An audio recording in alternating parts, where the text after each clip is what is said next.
how's your pandemic going? Created new kinds of comedy? Has it just been a slog? Like, what's it been like for you, comedy wise? Started making videos, like Mm-hmm. silly. I feel like a lot of comics did that. Just started trying to make Mm-hmm. like content to sort of stay sane. I think I used to hide behind other comedians a lot. Like even before I started doing stand up, I would write and direct sketch for other comics, and I sort of reluctantly got into performing stand up myself. I'm so curious to know like if you had any like writing rituals. I try to write first thing in the morning, a few pages. And it doesn't have to be anything, just like could be word vomit, could be what's on my mind, could be stuff that I think is funny, but just like always writing every day. And if you're like in a conversation and someone says, "That's really funny, you should say it on stage." Don't just be like, "Thanks." That's Yep. great advice. Right. Write it down.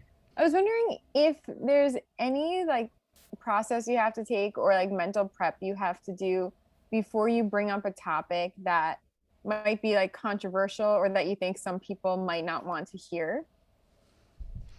I should be better at that. Well, I have a show called Rape Victims Are Horny Too, and the way I bring that up is by making that the title of the show. If they somehow go and don't know what it's about, then dang, that That's on them. sucks. Yeah. People ask all the time, can you like, is there anything you can't joke about? All those questions, and or is everything off limits?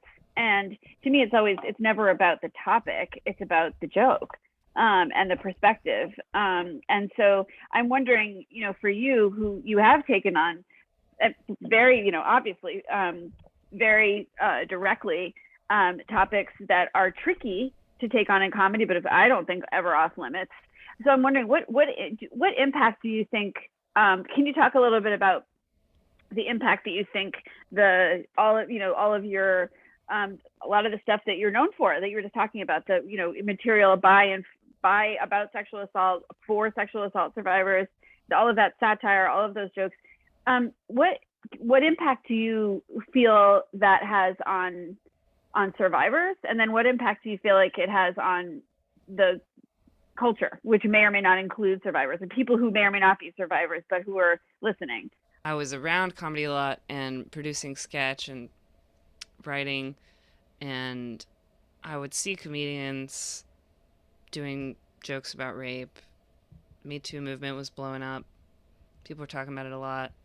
It was like really so common to hear about it that it was really triggering. Like you just hear about it all the time. And then like I remember seeing Dave Chappelle had a special that came out on New Year's Eve, and I was a big fan, and I was like, I'm ready for like my champions to like have the take I've been waiting for.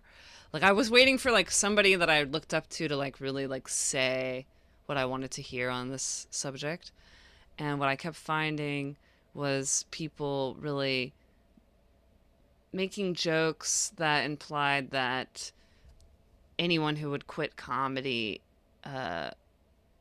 for having something happen to them is weak, or like Mm-hmm. just jokes that would reveal this huge blind spot, like that would make claims that seem to imply it's like easy to be a survivor, or like everyone believes women, it's so easy, or like why would you quit, a lot of them just like you got like it's just so clear like people were just not getting it, and it's like people who have platforms, and it was really upsetting. But then I was also really encouraged because I was finding I sought this out on purpose because I really wanted to find it, which is comedians who were telling jokes about their own experiences. It's probably not a coincidence that they're not famous, and so I produced this show, and it was just because I wanted to film it and I wanted to like make my own special. And I remember they were like, we're gonna have to like not give up on this, but like we can't get a celebrity attached. Like it's been a year, you know. And I remember kind of being like, maybe we're closing the book on this, and that's okay. I like accepted this like kind of no I was getting, and then I flew back from LA, and the next day was when I was at this show that Harvey Weinstein was invited to. The next day. Oh my God.